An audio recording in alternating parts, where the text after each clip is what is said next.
flex. The live is more than the six. Fit the runner, boy, you nigga, no question. You will run a motherfucker high stepping. Hey, you never had a big enough weapon. Motherfucker never learned your lesson. I'm a 88 pack nigga. I'm a 88 pack nigga. I mean, day walker, drink blood, fangs out, full moon, motherfucker change like a hoe, nigga. I'm just a nigga from the hood trying to stack a little cheddar for the money.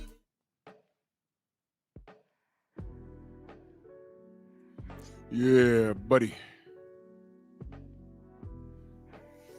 Yeah, buddy.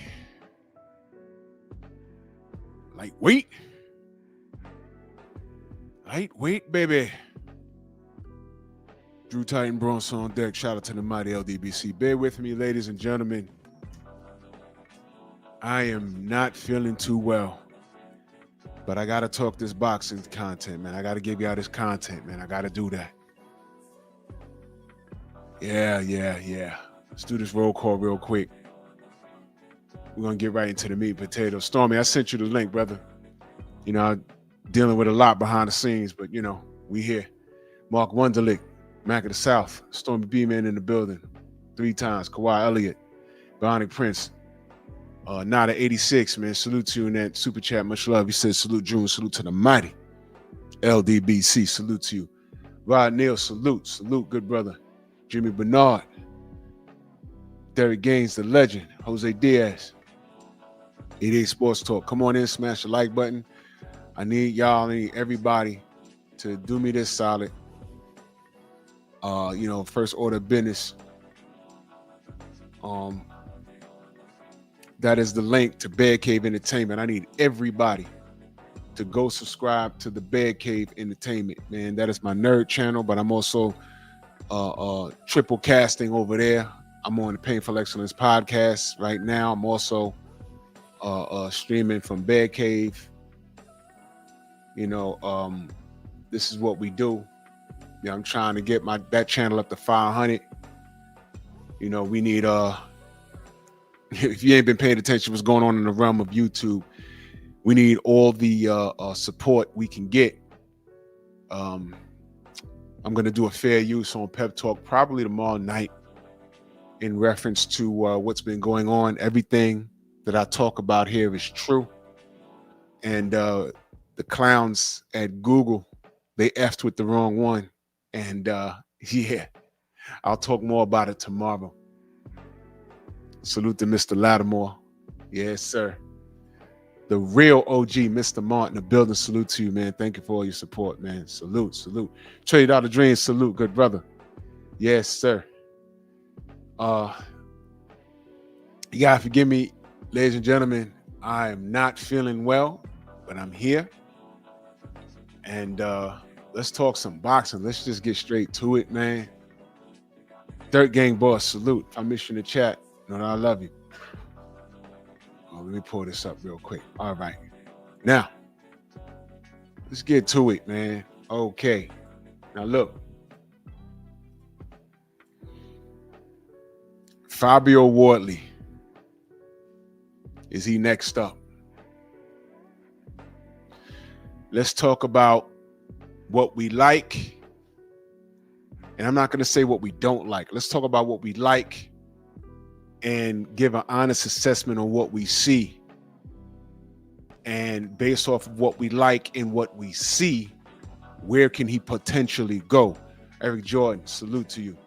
Where can he potentially go? To me, I'm going to say sky's the limit for this young man. Sky's the limit for this young man. And let me just say this. Let me say this before, you know, the clowns come in, because you know what's going to happen with this brother, right? They're going to try and hijack him. I'm letting y'all know y'all can't do it. I'm letting y'all know y'all can't do it. All right? Y'all cannot do it. Y'all can't do it. I'm not going to let y'all do it. Because I'm talking boxing. If y'all want to do the national thing, y'all fine. Feel free. I don't care. I know when I was watching the event yesterday, did you see Queensberry and all those heavyweights on stage? Did you not get like a rush? Like, wow, anybody could get it. There's a few guys on there that stood out, You know what I mean? But all of those fights is a toss-up. All of those fights is a toss-up. The sleeper, Felix, salute, brother. The sleeper, well, not even a sleeper. The person that we're not talking about enough is Adjit Cabiel. I think he's the killer. I think when the dust settles, it's going to be Adjit versus somebody. But I think he's going to be one of the last men standing. Absolutely. Yo, listen, I got a rush. I haven't had a rush like that for the heavyweight division since Don King was running things. And that's like the late 80s going into the 90s, y'all. Dead serious, man. Dead serious. This was like, I got a rush looking at that stage. It's like there's not like one guy that stands out. It's like all of those fights, either 50-50, 60-40. It's like, oh my goodness. And Jarrell Miller was in attendance. And y'all remember that was supposed to be his dance partner. I'm gonna remind y'all, Tone, what up? I'm gonna remind y'all. I don't know what was the story behind Jarrell Miller not making the date for Fabio Wardley. I don't remember. There was something about I think it was something about a drug test, something. If y'all remember, check my channel. I did a video on it. I wasn't sure what was going on, but it sounded fugazi, especially since, you know, the fella got, you know, a pass with drugs and stuff like that. Vince, salute. But listen, man, I don't think that was going to work out for Big Baby. With everything being honest, I don't think it was going to work out for Big Baby. Eric Jordan, that super chat, he said, shout out to the Ninja Sword. Wardley, heavyweight. Yeah, we got to give him a Ninja Sword. Give power to my nigga sword! You got to give him a Ninja Sword, man. I don't think that was going to work out for Big Baby, man. I don't think that was going to work out. Let me tell you what I appreciate about Fabio Wardley. Fabio Wardley didn't come from the womb like a lot of these guys, like a lot of these stories you hear, wanting to be a boxer. Oh, since I was 5 years old, I was in the gym. No, that's not his story. I think the fella played soccer, something like that. Young Abel, salute. Yo, man, you leave Junior alone before he come in the chat and start cooking you again. Man, leave that brother alone. Oh man, if y'all missed it, man, Junior cooked Abel, and oh man, it was funny, man. Y'all brothers is funny. Y'all need a show. Y'all need a podcast, a Junior and Abel podcast. I'll be funny. Jesus Christ, I'll be funny as hell, man. Anyway, Fabio doesn't have that story, man. He picked this up late, and he just found out he liked it, and it turns out he's pretty damn good, isn't he? It turns out he's pretty damn good. Sometimes what I'm saying is, sometimes those will be the best guys. How many of y'all understand or knew that Michael Jordan wanted to play baseball when he was growing up?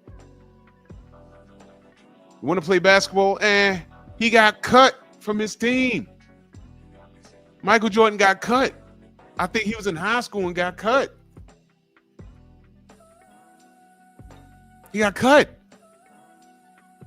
And now he's one of the GOATs, if not the GOAT. I mean, go figure that. Sometimes it's the people you least expect it. And Fabio's one of those dudes. Now, I'm going to go ahead and say this. We had a dude like that who's still active named Deontay Wilder, our brother. He ain't come out the womb talking about, hey, I want to box. Nah, he said, yo, my daughter's sick. You know what?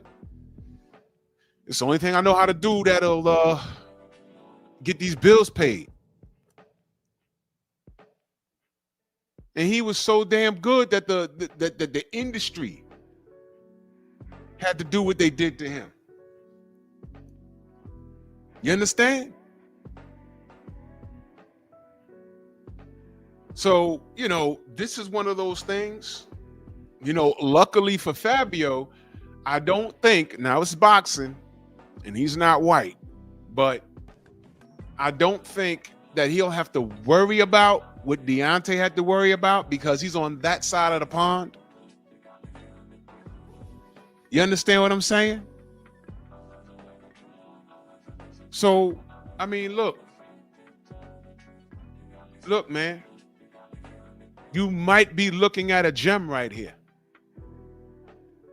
You might be looking at a gem, and we saw it from what he displayed last night. Now, I'm going to give you my opinion, all right? Eric Jordan back in that super chat, he said Miguel is 100 mad that Fury of the Ninja Sword couldn't be stopped. Damn, man, you unloading the whole magazine. But we got smoke from Miguel, though. You just wait till I get the pep talk. Miguel! Said he was 100 mad. Give power to my nigga sword! He's just DJing y'all. Young Abel in that super chat, he says Junior needs that Hassan chop for that foolish. Oh my God. What are y'all doing, bro? All right, man. Okay. All right, Abel. I got you. Give me a second. Where is that? Give me one. Here it is. Salute. Yeah, we're not dealing with insecure ball jugglers today. So I don't know who that was, but you're gone. We're talking boxing here. All right. And before any insecure fools come in here, let me lay this out for you because you guys have selective hearing. You was here the whole day. You was here when the show started. The first thing I said was the man to beat was Edgy Cabiel. Who's what? German, right? And I say we don't talk about him enough. Did I not say that? I like Edgy Cabiel. I like what he's doing. He is a whole problem. But all of those heavyweights on the stage, let me ask y'all a question.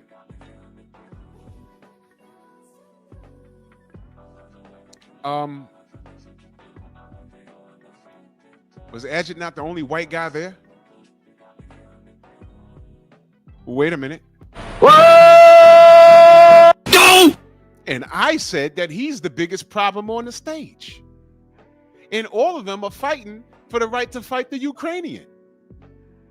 So while I'm talking boxing, what are you talking about? And guess what? There was no American on that stage. The only American that I mentioned in the heavyweight division that was there is a drug cheat. So are you listening? Yeah, you're listening. You're just trying to detract. Enjoy the show. Your rump wrangler. Anyway, here's the what I noticed about Fabio Wardley in his last 3 fights, man. First of all, let me go what I noticed. He can get touched. He can get touched. I see him working on his defense. He gets into this Philly shell, and he does move, and I know he's working on it, but he gets touched. Last night he was getting touched, but in his defense, Joseph Parker is a crafty veteran. Let's not take this away from Joseph. You need to understand, I think that Fabio was not the favorite. I think Joseph Parker was the favorite. If I remember correctly, I think it was only 18% of people thought that Fabio was going to win. Everybody else said Joseph Parker was going to win. And I'm going to tell you something. He won some rounds. But you know what was happening? He was getting broken down. Now, Fabio Wardley, he wears his fatigue on his face. He does. But you know what, though? This guy's not going to give up, man. He's going to be in your chest. He's going to be in your chest. Negative 650? Minus 650? Oh, my God. Cats lost money. betting on Joseph. And on paper, you would think that he'd be ready to rock and roll. You would think. But geez Louise, man, this dude, Fabio, man, this guy's a problem, man. Let me take you back a fight ago when he fought Huni. You saw in that fight, BVO, salute. You saw in that fight that this guy could be outboxed. JC, so yo, do me a favor, y'all. Go subscribe to our brother JC Storyteller. This brother got some stories, bro. Y'all go subscribe. I'm telling you right now. He got some ish for y'all. Real spill. Salute my brother JC. Huni was outboxing him. Had him backpedaling is disrespectful. Put him on the back foot. That's more like it. Huni showed that you can outbox this guy. You know what else was shown in that fight? One punch could change the world because he tapped him in that last round and Huni could not beat that count. I said, oof. Oh. And I'm gonna tell you something. That wasn't a mistake. He planned that right hand. He was just looking for a spot to throw it. And he threw it. And man, Joe, what up? Man, he threw it and it landed. And I said, oh my God. Whoa, he ain't gonna beat the count. And what did Frank Warren say after that fight? It was Wilder-esque. You know what he was trying to say? Fabio might not be the most polished boxer. He might not have the highest of ring IQ, but he has the heart of a champion, and he does have an equalizer. I get it. I get what he was trying to say. I understand.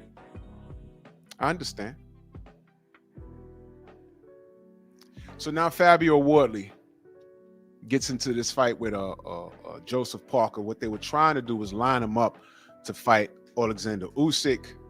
Of course, Usyk would have been the favorite going into that fight. Usyk is that guy. He won't be denied. And I'm going to keep saying that until someone dethrones him. Do I see it happening? Look, man, anything's possible. It's boxing. But if I was to pick somebody to do something to him, it would be Ajit Kabiel. Or right now, as it stands, I got to give Fabio a shot. It's not 50-50. I would say 60-40. You know why? Because this dude's going to be in Usyk's chest. This is not Anthony Joshua. This is not Daniel Dubois. I know what happened to Daniel Dubois. And it was so frustrating because I'm not going to say I put him on a pedestal, but I expected better from him. You feel me? I expected better from him. And he let me down. He did. Because I thought that he was taking this moment seriously. And he just didn't do it. And it was a letdown. That's what I'll say. It was a letdown. And I thought he'd just do better. Greg McCall, what up, man? Jim Diamond, salute. Jose, what up? If I miss you in the chat, know that I love you. You know what I mean? So I don't know. But this kid right here, he showed me something last night. He showed me something.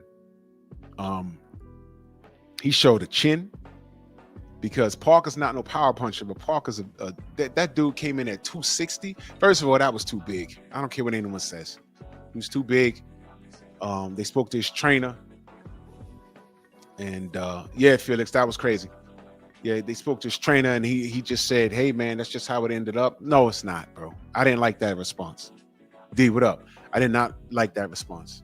That's just for how it ended up. No. He should have came in this fight like around 240. He'd have had more gas in the tank. He may have been able to outbox him in the championship rounds. But here you see the veteran not being able to hang with the young gun in the championship rounds. Snoop, what up? And it was like ridiculous. Do y'all understand that other than Fabio forcing the issue on Parker, his gas tank betrayed him? But here's the thing, Fabio was just as tired. And that's where the heart came in. And when he had him in trouble, he didn't take his foot off the gas. Now, let's talk about the stoppage. All right. I did a video, right? I was in my bedroom doing that damn video. I didn't even go to my desktop. Like I said, I'm dealing with some things right now, but I'm okay. I just did it from my phone, right? Del Riv, salute, right? And I said, was it premature? And I was very clear. I said for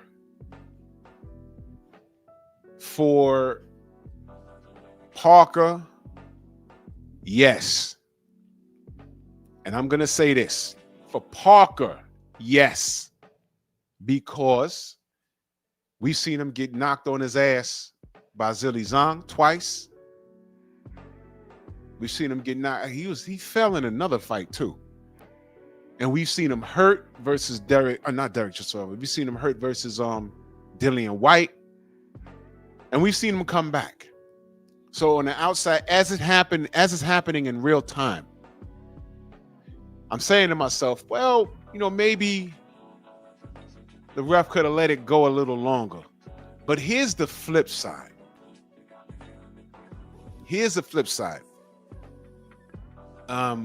And shout out to Junior the Truth, because he said it this morning. The flip side is,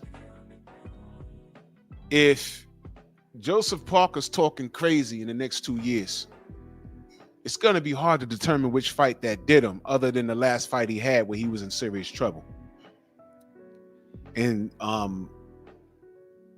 this kid was not letting off. He didn't take his foot off the gas. He had him in trouble at the end of the previous round, and he pretty much picked up where he left off in the round where he ended things.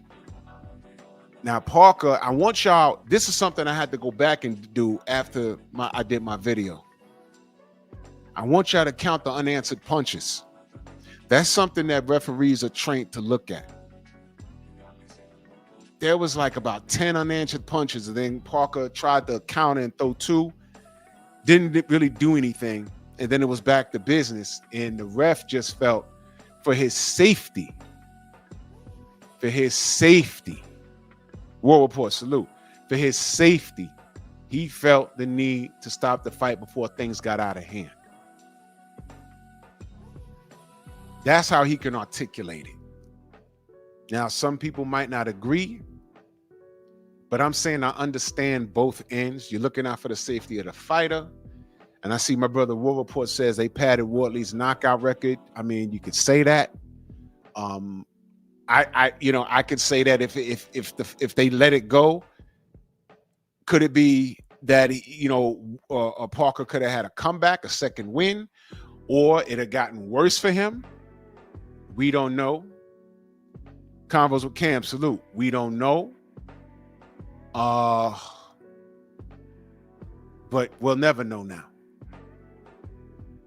Was it a robbery? I'm not gonna go that far, because Fabio was just exhausted. Parker was exhausted and hurt. And that's where the ring IQ comes in. This is where experience comes in versus ring damage. You feel me? Mr. Ishmael, salute.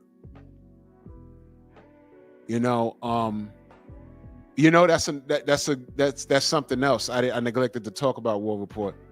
Standing 8 count. I'd have took that. Now, let me put the spotlight on Parker for a second. Why didn't he just take a strategic knee? I mean, what happened to that? I mean, sometimes these guys, they have to save themselves from themselves. What happened to the knee? Take a knee, bro. Get him off you for a second. It's a knockdown, but you get your marbles back.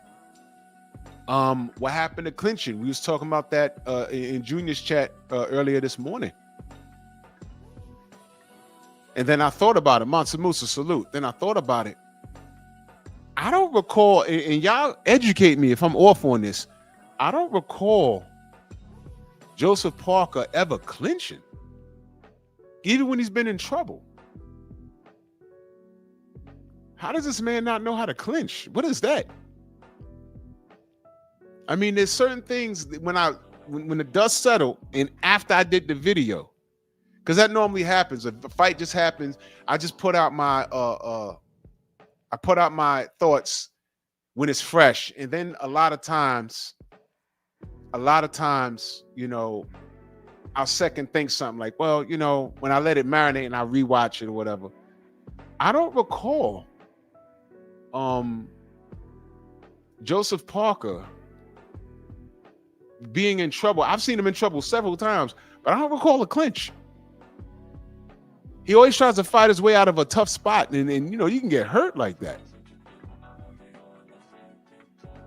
You can get hurt like that, you know? So, you know, I mean, so a lot of this has something to do with the choice that he made. So a lot of it has something to do with the choices that he made, you know? He could have took a knee. He you know, he could have tried to clinch. I saw Fabio Wardley initiate several clinches. You know, that right there, that saved him damage. Sam Max, salute. Fabio Wardley still has room to grow. Yes, I did. War Report. Yes, I did. Yes, I did. Yes, I did. There's a reason why too, bro. I'm gonna hit y'all in the comment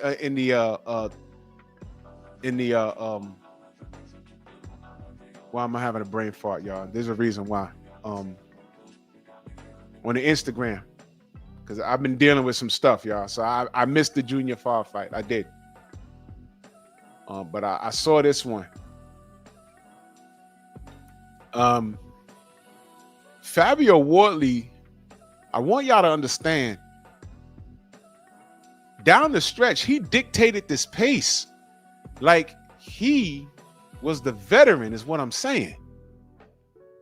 He dictated this pace like he was the veteran. And it's like he fooled everybody. He fooled everybody. Joseph Parker was supposed to win every moment of this fight and pretty much take the young buck in the deep water and drown him. And it didn't happen like that. Yeah, the group chat, brother. Yeah. Yeah, it didn't happen like that. And what I'm saying is Fabio really, he impressed me, man. He really did. He really, really, really impressed me. He really impressed me, man. But what's impressive the most to me, this fella got grit, man. This fella got grit.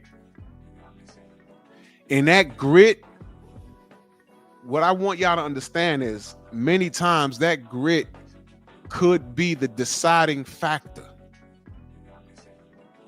That grit could be the deciding factor in a fight. And I think we saw that. I think we saw that last night. I think we saw that. Now, I don't know everything. But on the outside looking in, and you know, you're only as good as your last fight. This was a really, really, really, really good fight that he had.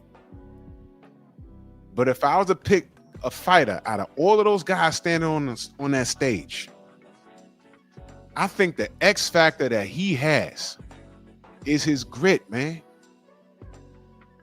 This kid is tough. This kid is tough. And I mentioned Jarrell Miller. Look, man, I think he may have been sitting there like, well, shit, it wouldn't have worked out if I fought this guy. So when I ask, is Fabio next up? It's a real question, man. This might be it right here. This guy right here. All of the guys have been boxing since they were 5 years old and shit. They might not be able to light a candlestick to this guy. It might be that. Brother War Report says if he's fighting Usyk, he's putting money on Wardley. You know what? I ain't even mad at you, bro. That's not even a crazy bet right there. It's not. It's really not. It's really not. It's not unbelievable. It's really not.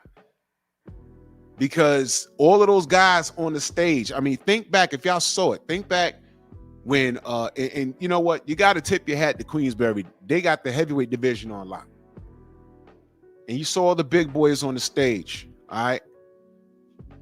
Tyson Fury was in attendance, you know, mother F him. You already know how I feel about him. They mentioned AJ, you know, it's over. You know, I'm not sold on him. You know, the guys that, you know, really got our channels the boost that we was out here promoting and arguing over, they pretty much got one foot out the door right now. That's just what it is. You know, so this gentleman is, you know, he's part of this new breed. Unfortunately, I have trust issues with Daniel Dubois, and I hate to say it, but I'm just being honest. I have trust issues with that. You know, you got Ajit Cabiel there, like I said, he's and that's crazy what he's doing, right? But this guy right here, you see, the thing with Ajit Cabiel, he's already polished, and we know what we're getting with him. The thing with Fabio is, and this might be, you know, it might be far-fetched. I might not agree, and that's okay. I don't think we've seen the best of him. You understand? I don't think we've seen the best of him. I don't think so. And it's the unknown. And I'm going to say this, and I want you guys to understand. The reason why Fabio will be a problem for Usyk is the same reason why Usyk ducked Deontay.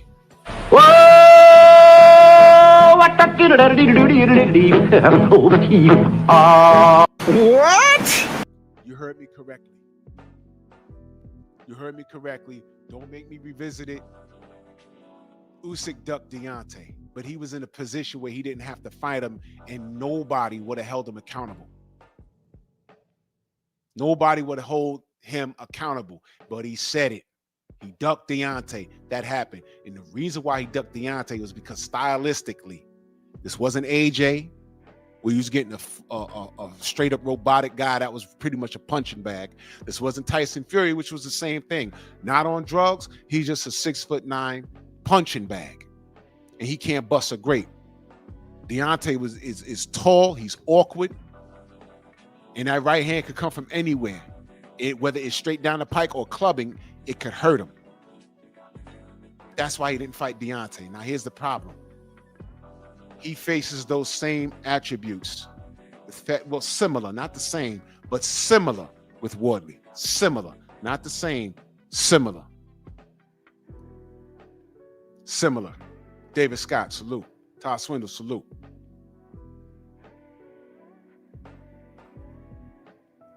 And when it comes down to grit, this dude ain't gonna do what AJ did, man.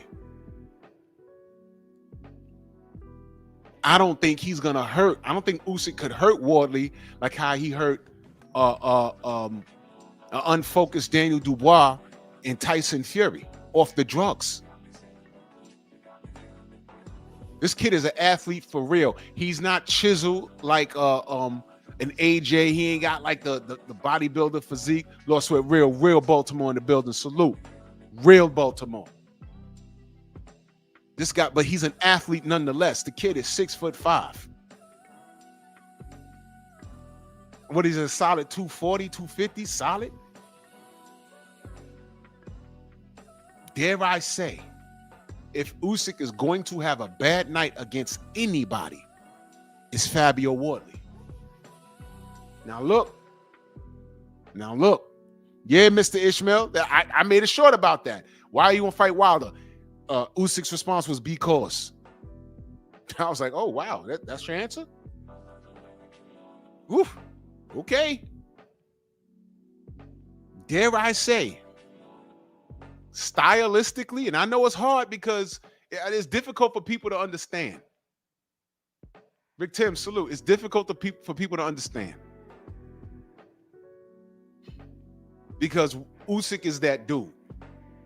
But I need y'all to understand something, man. Everybody in this game, Tay, good evening. Everybody in this game, to a degree, has been steered around certain things. You might want to think that your guy, look, I got something, I'm gonna be talking about Canelo this week. And somebody in the industry was talking to Steve Kung Fu Kim. Y'all gonna see it. And he said exactly what we've been saying in the same names. Canelo was steered around a lot of fighters. Now, I know, prior to the Bud situation, the Bud loss. It's not a situation, it was a loss. That's what it was. It was hard for people to believe. Y'all thought Canelo was this unbeatable thing and one punch and Bud's going to go flying to Mars. Didn't happen.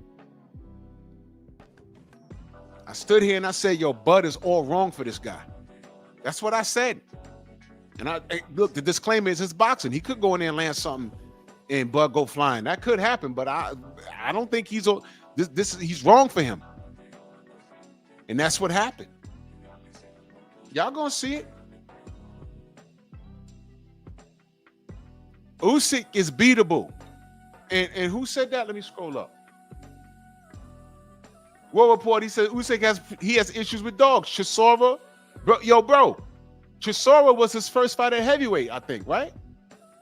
That wasn't a gimme fight. Yeah.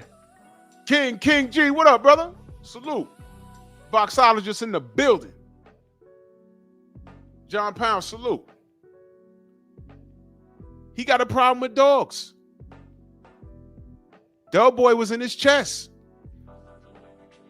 You know what? That's what I want y'all to do. Go back and watch Derek Chisora versus, and they fought in the bubble, if I'm not mistaken. It's a couple of years ago. Go watch the Derek Chisora and Alexander Usyk fight. I think that was his first fight at heavyweight. I gave him a little grace for that. But Derek was in his chest. Yeah, and that's another thing, Mac in the South. He don't like body shots. I was so annoyed with Daniel Dubois' performance because when I learned the shenanigans leading up to that, I said, man, you just take your money and just give him your damn, just give him your nuts, man. Just do it. Universal truth, salute. Just give him your nuts. You don't want to fight. Just give it up, man. Horrible. But I think where Daniel Dubois failed, I think a guy like Fabio Wardley will do things in that ring with Usyk, and where he lacks in skill set, he'll make up for it in grit. Usyk don't like it to the body. And Usyk can fight off the back foot, but he don't look good doing it. He'll lose rounds. And what happens if he can't hurt Fabio? And Usyk don't look good late in championship rounds either. He can gas out too.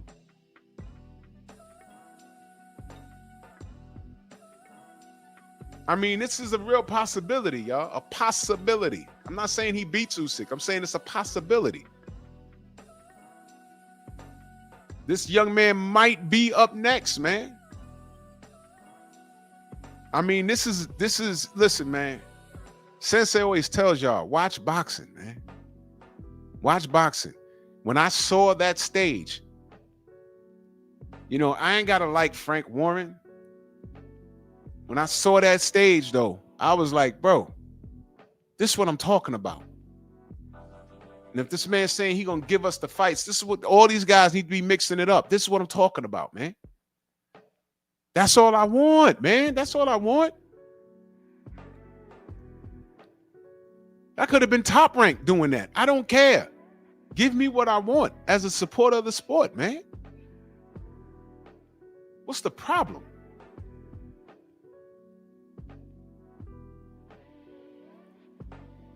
This dude, oh nah, War Report. What I'm saying is where he lacks in skill set, he makes up for in grit. All father, salute. He makes up for in grit. And Parker was touching him, but to Parker's defense, Parker's a crafty veteran. And Hooney was touching him. He was touching him. And he pulled that out. He pulled the hat trick with the right hand. So what I'm saying is I'm actually crediting the fella. You know what I'm saying? He finds a way to win, man. That's all you can ask for. This dude finds a way to win. And he can't, you can't deny this fella, man. At this point, you know what I'm saying? To say anything reckless about Fabio Wardley, that's just hate. You feel me? This dude, this might be it right here. We want the dogs. Now, Sugar Free Mars, salute to the Queen. Sugar Free Mars in the building, salute. Kawhi Elliott, salute. Now, if the UK is up to its shenanigans, because I see what they're doing. Now, I'm gonna say this. It's just what I see. Fabio Wardley's putting in the work. But there's a lot of stock getting put into Moses Atuma. Fabio Wardley's putting in the work, but there's a lot of stock in Moses Atuma. Moses Atuma looks like Steph Curry ate one of those giant mushrooms from Mario Brothers, and he just grows into a big dude. You know what I mean? But salute to Moses Atuma. They're putting a lot of stock in that young man. If I was to make a suggestion, let this thing happen organically.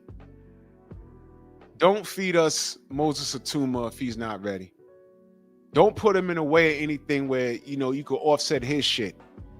If Fabio Wardley's if he's developing and he's next up, just let that go.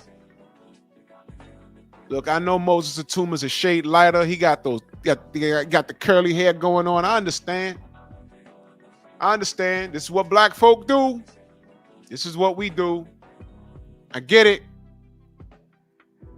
You know, I said it jokingly, Fabio, don't believe the hairline. He's still a young man.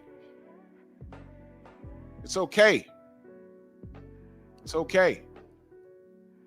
But let this thing happen organically. Please don't force things where they don't need to go. Because you'll mess around and make Moses Atuma Frank Bruno. You don't want that. Frank was celebrated. And, you know, he had some good wins, but, you know, he got dethroned so bad, he got depressed. Feel me? Crazy stuff. $1 Trillion Dream says, I'm sad, Drew. America has no heavyweight champions or future champions in the making that I know of. What happened? Well, you was here the whole time. You know, we was out here supporting Deontay and, you know, Jared Anderson and Jarrell Miller wanted to pop dirty and, you know, I mean, hey, a lot of Americans didn't want to rally behind Deontay. They rather rally behind AJ and Fury, and now both of those schmucks are gone. I rock, salute. Both of those schmucks are gone. And, you know, they act like Deontay never existed. And they act like they never waved pom-poms for the enemy. And yes, those dudes were the enemy, as it turns out. AJ was the enemy because he's the one that didn't make the fight, listening to Eddie Hearn. And goddamn Fury is obviously the enemy. So, you know, we did this to ourselves. And I say we, not us in the chat, but, you know, the American audience. You know what I'm saying? World Report says the Atuma and Wardley have the same trainer. Ooh, did not know that. They have the same trainer. That's tricky. That right there is tricky. Yeah, but Frank Warren does have the he has a heavyweight division on lock. I ain't even gonna hold you. But I'm here for it, man. This is boxing. I'm here for it. I'm here for it. And I still think, okay, you know, here's the thing. Fabio's in a position where he's making a name for himself. You feel me? But I still say, Adji Cabiel, that guy's an animal, bro. Adji Cabiel is a goddamn animal. He's a damn animal. He's a damn animal. FBA Lawrence says, easy work for Usyk. Fabio leaves his hands down way too much. I mean, we could get into the tactics of it.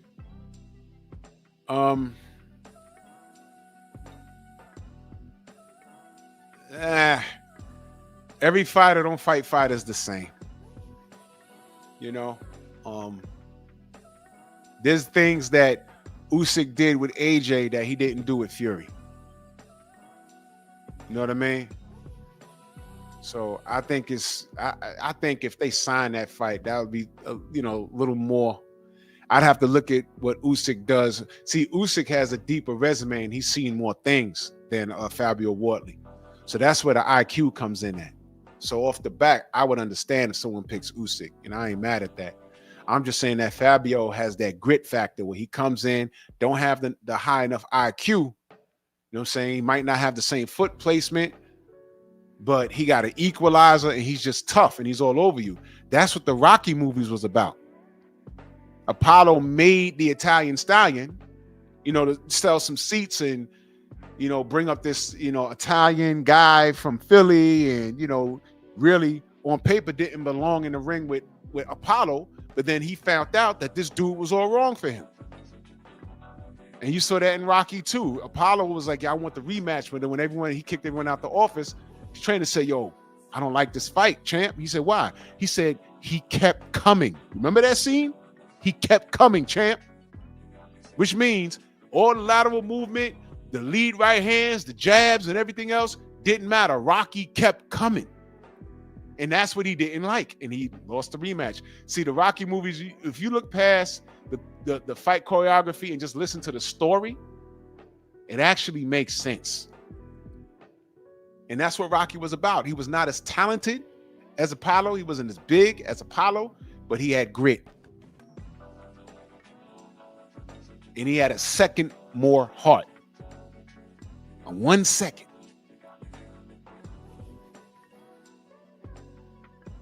So that's why I wouldn't write Fabio Wardley off versus Usyk. And I know it sounds strange, but those things, how many times have they said that about Deontay? Oh, he's getting outboxed. He's getting outboxed. He loses rounds. And then bing, what happens? I'm going to tell you, on paper, he had no business beating King Kong Ortiz, not once, but twice. Because the first time he beat him, they said that they cheated for him. I said, no, that's the New York State Athletic Commission rules. Because we had not a death in the ring, but somebody, I think this Russian fella, he's like a vegetable now. And his family sued. So that's what that was. But you let Paulie Malignaggi tell it. New York cheated for him. So, you know, he said, I'll run it back. Even Evander Holyfield was like, yo, you ain't got to do that again. Why are you doing that again? He did it again. And guess what? He was losing rounds until he wasn't. He had no business losing to King Kong Ortiz twice. He had no business fighting him because that was Anthony Joshua's responsibility. But we ain't going to go there. But he fought him. He stopped him. He fought him again. Stopped him again. Now, who's the better boxer? King Kong Ortiz is the better boxer. Or is he? You see what I'm saying? Usyk is the better boxer. Or is he? We don't know until we find out. You feel me? And this is what makes boxing so special. This is why I love the sport. Because we could look at things and say, oh, nah, this is supposed to go this way. But you know what? You never know. How many of y'all in the chat knew that Roy's going to get knocked out in the second round versus Antonio Tarver? Who the fuck actually said that? Nobody. I didn't say that. I never said that. I said, oh, what? He's not going, whoa, what? Holy shit. Yeah. Yes.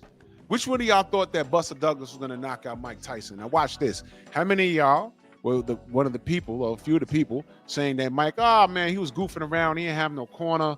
He was goofing around in Japan. He'll get it back. Here's my question to you. How come he never ran it back with Buster Douglas? Y'all never thought about it? 30 years later, y'all never thought about that? See what I mean? The answers be right in our face. They be right in our face, and we just ignore it sometimes. Like, oh man, no. No, I'm telling you.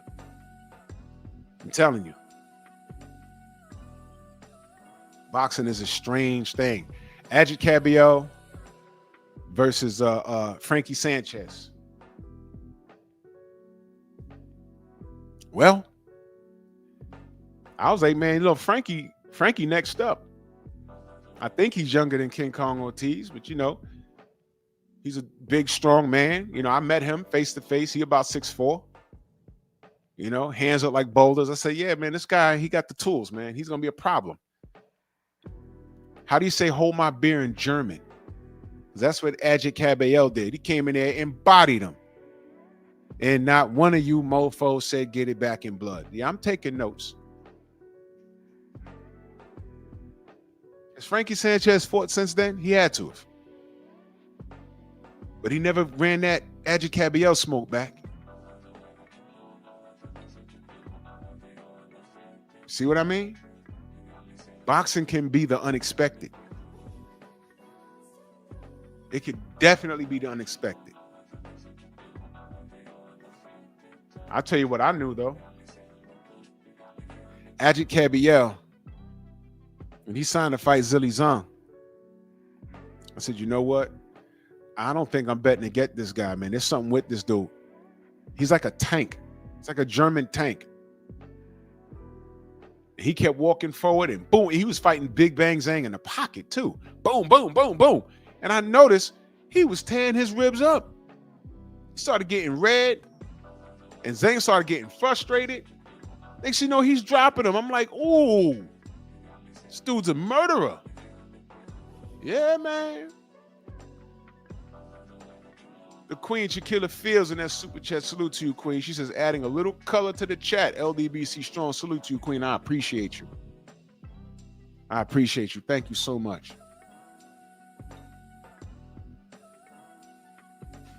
That dude did not stop. Didn't see that coming. Right? I thought Frankie Sanchez was going to pan out. I really did. I really, really, really did. Oh, yeah, Jose? Yeah? Oh, man. I thought Frankie was next up, and then Cabello happened. I said, oh, shit.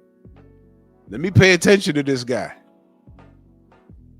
Let me pay more attention. I knew about him. I was calling him agitated cabbage. Well, it's not a game no more. Because I'm going to tell you something about placement. When you look at yesterday, they had him on the side of the stage on the far left. They had everybody else on the right. Did you notice that? I picked that up right away. I said, look at that. Look at that. They're holding this guy to high regard. Now, I'm on here giving them props. You already know what they're going to do if he starts panning out and beating people. You already know. Yeah, boxologist. Yeah. Yep.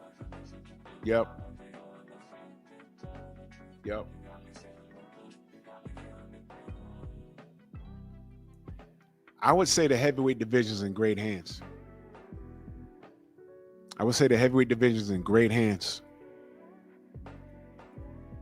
I'm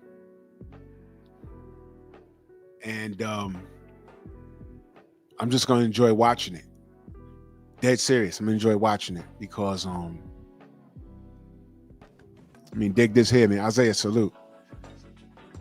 All of you that are saying that boxing is It's done. There's nothing going on in boxing. I'm gonna like recommend y'all, after Tank Davis fights Jake Paul, regardless of what happens, I would recommend y'all to just when your guy retires, just leave with him. Just go ahead with him. And I'm not being funny saying that. I'm being serious. Just go ahead with him. Go ahead with him. Brother Box House just says, I want Wardley versus Atuma. I was just saying earlier, I didn't know. My brother War Report said that Atuma and Wardley got the same trainer. That's difficult. And you know what else? With that being said, I think they may have sparred each other, so they might be very familiar. Now, that's not to say the fight won't happen down the road. You know what I'm saying? Man. But there's so many things that can happen in this heavy. Basically, what I'm saying, Kawhi, I salute you, man. I appreciate that, brother. Basically, what I'm saying is, family, get excited about this heavyweight division, man. We got some things going on. I don't give a fuck who runs it. Right now, it's Frank Warren and Queensberry. I don't care. Get the zone and watch this stuff, man. Now, it's true. They're going to try and grape us. They're going to try. They're going to try. They're going to make us pay for stuff, even though we're paying for a damn subscription already. I know. How bad do you love boxing, though? Because I'm a sucker. I told y'all, I'm a battered spouse. I love this sport. The sport don't love me back. I told y'all that. I just can't keep away. My love for the sport don't start and end with no fighter. That's my alarm. I gotta take my antibiotics.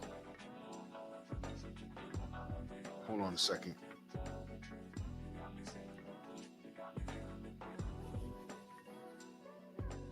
Hold up. Wait a minute. Give me 1 second, y'all.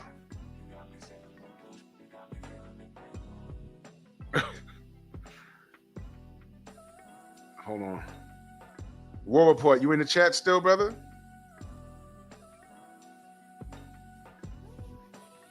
You still in the chat? check the group chat. My brother Trick Nolte in the building. Oh, okay. Check the Instagram, brother.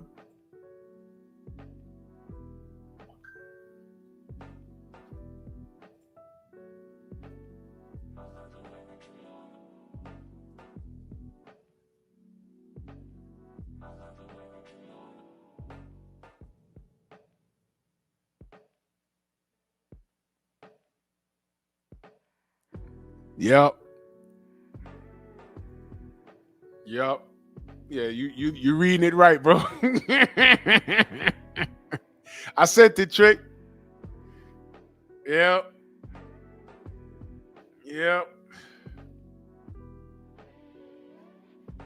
Yes, sir. I am not well right now.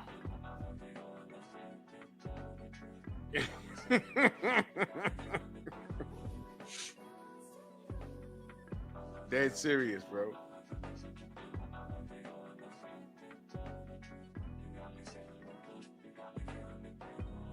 Yes, sir. Hold on. Damn. I'm sorry, y'all. Yeah, bro, that's what I'm dealing with. Delano, salute, brother. Salute.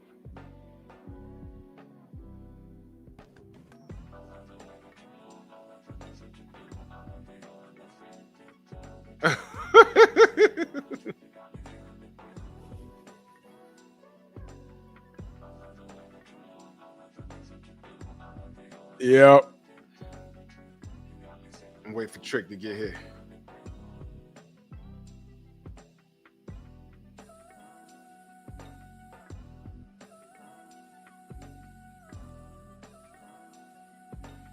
Yeah, man. So, Shamar, what up, brother? Yes, sir. Yes, sir. Judd, what up, bro? What up? Yeah, so I think that the Clarence McClain, Bronx on deck, salute. I think that the heavyweight division, I'm excited about it, y'all. I really am, man. And you know what it is, too? Let me tell you why I'm refreshed. I'm going to tell you why. I know that my brothers was in here talking about, $1 Trillion Dreams was like, there's no American heavyweight. Let me say this, bro. I'm cool. And I'm cool because I'm not attached to it like that at this point. You feel me? And I feel good about that. I feel good. Trick Nolte in the building. Salute, brother. Are you hear me? Loud and clear, good brother. Happy belated, by the way. I appreciate it. Appreciate everybody in the chat. I want to say something real quick. Hold on a second. I'm trying to hold on.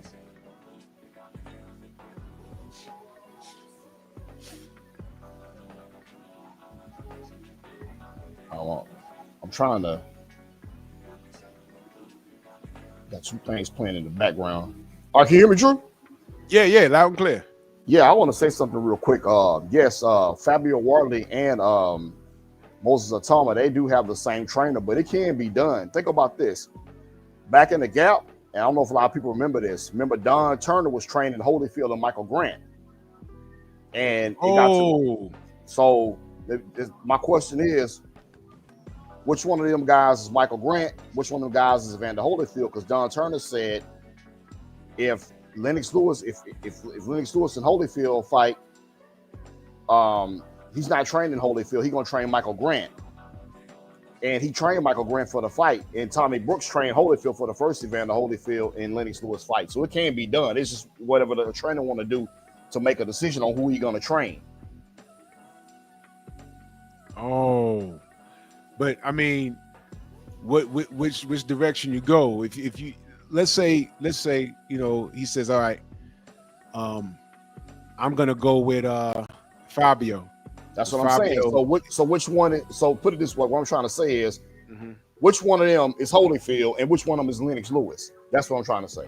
I mean, which one is Holyfield? Which one is Michael Grant? That's what I'm trying to say. Who got the most back? Yeah. So Don Turner was like, man, I'm training Michael Grant, and he trained him. Holyfield didn't get trained by Don Turner. He got trained by Tommy Brooks for that fight. Yeah. So, go ahead, though. I'm listening to you. Go ahead. Yeah, that'll be damn, that's something, bro. Yeah. Yeah, that's something, man. You gotta, as a trainer, you want to go with do you want to go with the winning formula? The guy that has the most talent, and are you worried about the other fighter saying, "Hey, man, what the fuck?" You know what I'm saying?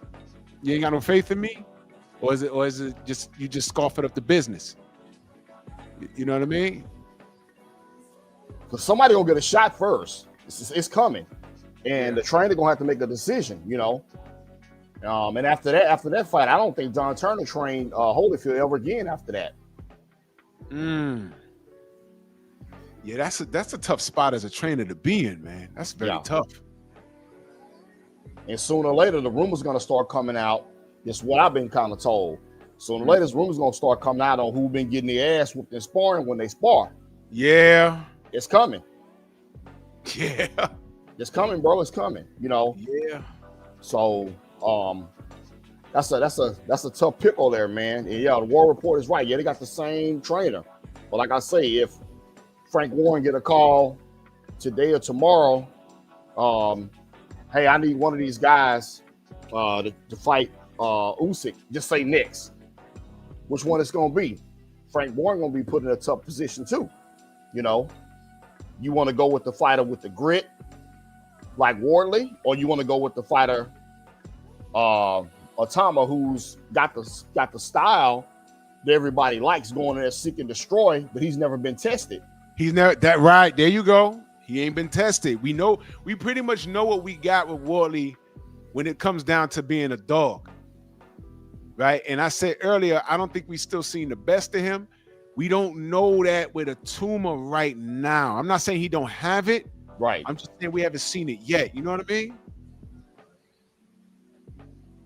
Yeah. It's just man, it's gonna be tough right there, man. Like I say, one thing about Wardley, like I say, he reminds me of that's how Monty Barrett should have been. He reminds me of Monty Barrett for some reason. I don't know, young Monty Barrett. Mm-hmm.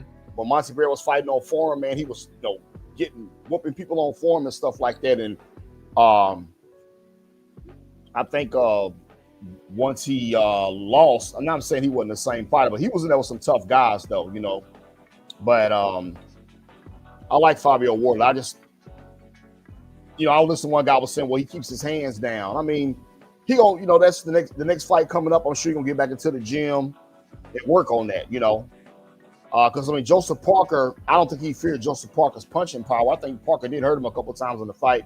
But just say if he got in there with somebody like, say if they threw him in there against Efe Ajagba or something. Or even Jarrell Miller, throw him in there, how would he react? Them guys can punch. Miller's not a killer, but, he do got some decent pop.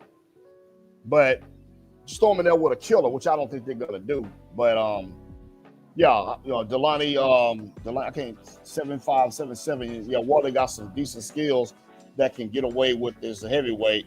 He was rolling a lot of Parker shots, which not being called out. Which, yeah, that's true. That was true. Yeah, he was rolling some of them shots. I agree. Yes, sir. Yeah. He's worked on his defense. Yeah, I'll give him that. You know what I'm saying? He has the basics down, but he's not defensively sound to the point where he doesn't get touched. Yeah. Now, some of that is, he just fought some guys that were able to find him. Some of it is, like Parker's a crafty veteran. You got to give him that. Yeah. I did not know anything about Hooney, but Hooney was actually winning that fight, and if he doesn't get knocked out, he wins on the card. Yeah, exactly. So I'm still trying to, still trying to figure this out with Fabio. Still trying to figure this out. But what makes him dangerous is his grit. It's more than just that equalizing right hand. Yeah, it's his grit, man. Like he's not gonna stop. He's not gonna stop. This is a dangerous man right here. 6'5", 250. Yeah, that's a big boy, man. Yeah, he's a big boy, man. He's big, man. He's big, and Usyk is 6'3", something like that. Yeah, 6'3", like 6'4", 20, something like that. Yeah, right, 6'3". What is Usyk gonna do if this guy keeps coming and all the tricks that he's doing is not working? Does he have enough power to keep him honest? Now, I know he hurt Tyson Fury, but Tyson Fury, to be honest, he don't have the best chin in the world. He don't. Now, recovery when he was on drugs, that's something different. You understand? He don't have the best chin in the world. Daniel Dubois just wasn't prepared. You know what I mean? He wasn't prepared. Everyone, please go watch the Derek Chisora fight in Usyk. Or Michael Hunter. The Michael Hunter fight. Listen. Speak on that. Michael Hunter, and that was at cruiserweight. Yep. But Michael Hunter almost won that, y'all. He almost won that. If you go, it's on YouTube. Yep. Michael Hunter, the bounty hunter, friend to the show. He fought Usyk at cruiserweight. He almost won it. Go watch that fight. He almost won it. I'm telling you, Usyk does have damage in that armor. You know what I'm saying? This guy could get got. And what I'm saying is there's a lot of data. As great as Usyk is, there's a lot of data on him. And I'm wondering if Fabio, does he have the dude? Is he that dude? And does he have the dude in his corner to put things together to say, okay, we can formulate this game plan to beat Usyk. This is what we need to do to beat him. He has size. He has power. Does he have the discipline? And does he have the talent? Because I know he has the grit, but does he have the discipline and the talent to capitalize on Usyk, because Usyk is the next guy that really ain't got nothing else to prove in this division. He could leave tonight, Yeah. and no one will be mad at him. He could leave tonight, you know. But this is real stuff right here. Yeah.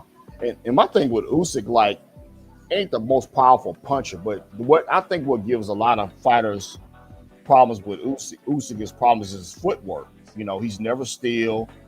He's never in the same spot. He's always moving, you know. Hard target, man. So, you know, that'd be interesting to see. How can Fabio cut the ring off on Usyk, you know, because Usyk's steady punching. You know, he's not punching, you know. He's steady punching and moving, you know. So that's going to be real interesting, you know. But I think he's ready, man. Put him in there. I think he's ready. Atuma, I don't think he's ready. You know, I'm just not sold on him steaming, rolling demon. Well, Demon White, you know. So Dillian White, I'm not impressed with him steamrolling Dillian White. That looked good and everything, but the kids need some rounds, man. You need to put some rounds in, you know. Yeah, he sure does, man. He sure does. But you know, the sky's the limit. Sky's the limit, yeah. Sky's the limit, man. What is your overall feeling about the place that the heavyweight division is in right now? Well, right now, it looks like from what I seen yesterday, these UK guys are carrying the heavyweight torch. You know, actually, I can't say I'll be butchering this guy's name. You know, you think Martin Bacoli was going to still be up there, which he kind of is, but I mean, he shows no sign really of I don't know. I don't know if the guy wants to be a belly dancer or he want to be a fighter. You know, yeah, that's annoying. It's very annoying. Strange. It's annoying. Strange being a strange character, man. So, yes, the heavyweight division is good right now. Good place. You know, just put these fights together. You know, like I say, I mean, I'm being honest, man. Like, you know, even though them guys in the same camp, got the same trainer, at some point in time, man, the name's going to get called to fight Usyk, and they're going to have to make a decision, you know. It's either going to be Fabio Wardley or it's going to be it can't be both. You got to train one of them guys, you know, and one of the guys may not like it, you know. That's the bad thing right there, man. Both of them guys in the same camp. But like I say, I mean, you know, we're going to see, man, one way or the other. You know, don't do, like I say, throw one of them guys to the wolves. They always saying with Deontay Wilder washed up, well, throw Moses Atuma in there against Wilder. Throw Fabio Wardley in there. If he's washed up, throw him in there and let's see. Well, I mean, you know what I think about the guys.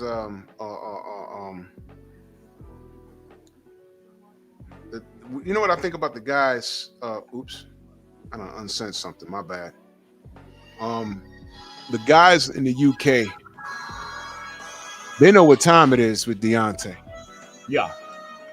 And on one hand, they'd love to get that name under their belt. On the other hand, they're like, you know what? Fuck around and put Atuma in there and he get hit. There goes that. Yeah. You know, so you know, they might throw D in there with you know, one of those other brothers in there. The two African brothers. What's that brother? He got a fight coming up in Nigeria. The dude with the cornrows. I can't think. Adewale. Yeah. I forgot. Yeah. Butchered his name. That guy. You know, they'll throw him that. But these, you know, I say this respectfully, the prize pigs. You know, the Fabio Wardleys, the Moses Atumas, they're gonna nurture them like how they were nurturing AJ. And the last thing they would need, because right now they consider Deontay over the hill and on his way out. But they don't want to, you know, resurrect what he got going on. You know what I mean? Hold me down for 1 second, Trick. I got to do something real quick. Okay. Yeah, chat. So what y'all think, man? I got in here late. I got to go be at work at 8 o'clock, so I'm about to get off in a few minutes when he come back. So I don't live that far from where I work. So I hopped on with him for a little bit. I want to just speak on what the odd fellow was saying about them having the same trainer. And then I want to make a comparison to Holyfield and Michael Grant having the same trainer, which was Don Turner at the time. Yeah, I'm back. Yeah. But listen, Drew, listen, you say hold down, listen, I gotta be at work at 8 o'clock. That's why I was like, man, I'll listen to you, man. I'll say, let me hop on real quick and talk about Don Turner when he was training Holyfield and Michael Grant. What's up, Stormy? I seen you hopped on real quick. Yeah, I'm about to get off, man. I gotta be at work at 8 o'clock tonight, man. So All right, brother. Yo, what's good, man? it was good. Hey, It was good. hey, Trick, before you go, I wanted to say something. Don Turner did resume training Holyfield because he was in Holyfield's corner when Holyfield fought James Toney. Okay, my fault, my bad. I thought he didn't train him anymore. My bad. Okay. That was right to a certain extent, you know.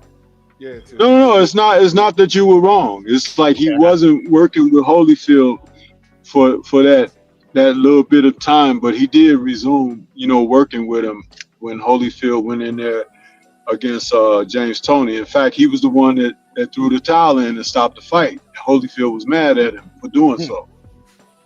I remember that. Okay, yeah, okay. I thought he wasn't training him anymore, but okay, yeah. But yeah, he definitely said, if he wasn't training Holyfield for Michael Grant, for Lennox Lewis, he's gonna train Michael Grant. That's what happened. And Tommy Brooks trained him for the next fight. Well, the first fight was like in '99 and then 2000 or whatever. So Right. Yeah. Well, salute to you, Trick, man. Thank you so much, brother. okay, no doubt, man. And Drew, I gotta get with you about something, man. I'll hit you up tomorrow. Storm, we'll talk too, man. Yes, sir. Yeah, All okay, right. okay, cool. Peace Y'all out. take it easy. Good night, y'all. Everybody. Peace. Stormy, what's good, Stormy? Yo, man, sorry for my delay, but the cotton fields was trying to hold me, man. So, But I broke free for a few hours, but I must return. I must return. I ain't got my papers yet. But salute to the chat, man. Salute to everybody out there. You were really cooking on Truck. Truck Yep. Wardley. Yeah, I think that's a pretty good nickname for him. And if y'all was listening to my stream from this morning, you'll know why I referred to him as Truck. But yeah, man, listen. This guy, you were just talking when Trick was on there with you. You were saying that you don't know. Well, we kind of know what we got out of Wardley. I disagree with that because I believe that Wardley is still an untapped reservoir. I think that the better the quality of opposition, the better he's going to look. And the reason that is because he's a savant. He's a guy that has taken this up, and he's more than capable of competing, but it's his intangibles that are off the charts. And see, when a fighter has off the chart intangibles, that's hard to measure. That has nothing to do with, being unorthodox or anything like that. It's the fight within the fighter. You just don't know. But there was a window opening, a precursor, so to speak, when in that late rounds of the fight against Parker, after Parker had landed a couple of really good shots on him and everything and thought he had shook him to the point that he was going to have an advantage, when Wardley dropped his hands and said, come on, let's go. Right. In other words, I'm not fazed. I'm unmoved by that. Show me what you're working with. That's something that you're not seeing a lot of from fighters of today. And it's something that people should pay more attention to because that's uncharted. They didn't plan for that. They planned for being that 260 plus pounds. They planned for being able to muscle him around and show strength over him and everything. And that guy was right there with Parker, blow for blow, toe for toe. And if you really want to evaluate it, you look at it this way. Parker is the one that had to back up. Parker was the one up against the ropes. Parker is the one that was put in a position where he was being beat down into submission. Think about that for a moment. See, people don't really want to acknowledge the facts because Wardley was an unknown commodity to a lot of folks. However, those of us who watch boxing, we've seen the guy a few times or whatever. But Parker spit that mouthpiece out. What was that, the second or third round? I don't remember. Yeah, I didn't even mention that. He did. He spit that mouthpiece out, and the referee gave them a break when Fabio was in aggressive action. He was supposed to wait until a lull in the action. Plus, Parker's cornerman, Andy Lee, was standing on the ring apron and should have been DQ'd for that. So there was some things going on that did not favor Parker at all. It looked like Parker was in trouble and was going to either be knocked down or something, because he was really in crisis in that moment. He was. Yeah, he was. I neglected to mention that part. You know, for the people that were saying that it was a robbery, I'm not gonna go that far. I dealt with it. You know, when I say deal with it, I mean like, oh my God, you know, he could have won it, because I didn't think Parker was gonna win the fight, bro.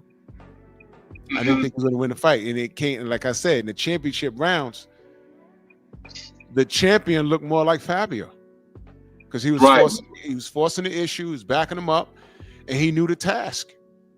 As fatigued as he was, he knew, and I didn't count it. But Stormy, when he got in trouble in the last round, there had to have been like 15 unanswered punches, right? Before he threw 2, and then he got back to business. Yeah. There was a lot of unanswered punches. And what people need to understand is that the referee has a job.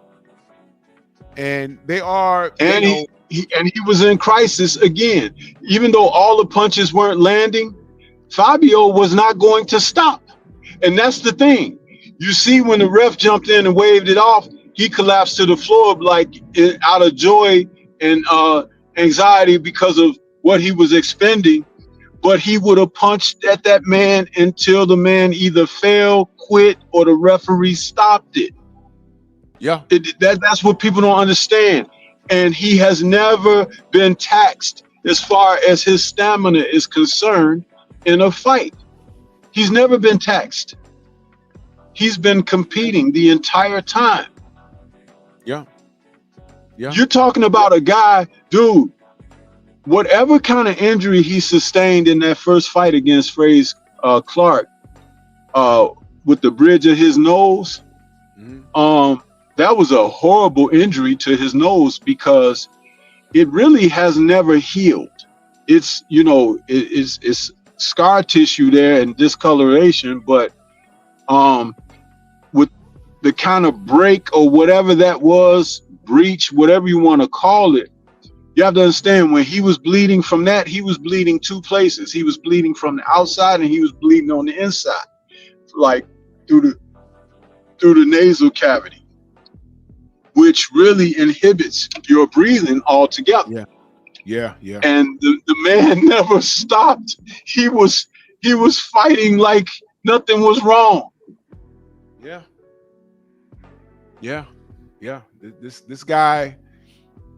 This guy's made for this, man. And he didn't realize until late. He's made for this. And usually when these guys come from other sports that are high impact, high cardio, and you know, 6'5", 250, you running around like this, y'all better be glad he didn't come out the womb boxing. You understand? Y'all and you look at his physique. I talked about this. See, I say a lot of things. People, it's like, you know what I really think? I think people, like, they hear me and they be like, oh, this guy think he know everything or whatever. And they be very dismissive. But dude, I've never lied on the points that I bring up. The man has an athletic build. He's not too muscular. He's not too bulky. He's actually just right. His frame reminds me of the young Cassius Clay who grew to become Muhammad Ali, because Ali was not a sculpted Adonis either. but he was so athletic and so lithe and lean. He was fast, he was quick, he was mobile. And see, those are the aspects and dynamics that a real athlete can bring to the ring. And he's still strong too, because you did not see Parker bullying him at all, even though that was part of their game plan. Ali was stronger against Foreman than they thought. When Ali got in there against George Foreman, he was holding Foreman and pulling on him and pushing on him and everything like that. And it freaked them out because Foreman, who was thought to be this monster of a man at 24 years of age, and Ali was 32, Ali was stronger than Foreman because he was a more seasoned, experienced fighter. And when we say stronger, we're talking about in that grapple. We're talking about moving around in that ring, like how we say Bud, not the biggest guy in the world, like in comparison to these bigger guys, but he knows how to wrestle and he can move your ass around in that ring. That's what Right. Canelo found out. He moved his ass around like, what the fuck? He controlled that clinch immediately. And that's why Canelo, and more on that during the week, Canelo ain't have no, there weren't that many clinches in that fight either. Because Canelo wasn't having no success. Inside, outside of the clinch, nothing. And when he recognized how strong Bud was, just like Sean Porter did, he didn't try that anymore, because from that point you're going to be embarrassed. You understand?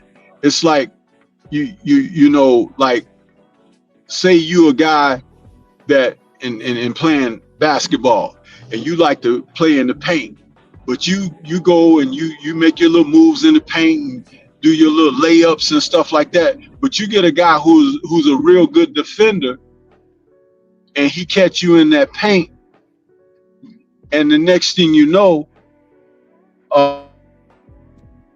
he blocking and swatting your shots and everything, and now it's like, oh shoot, you know, what do I do now?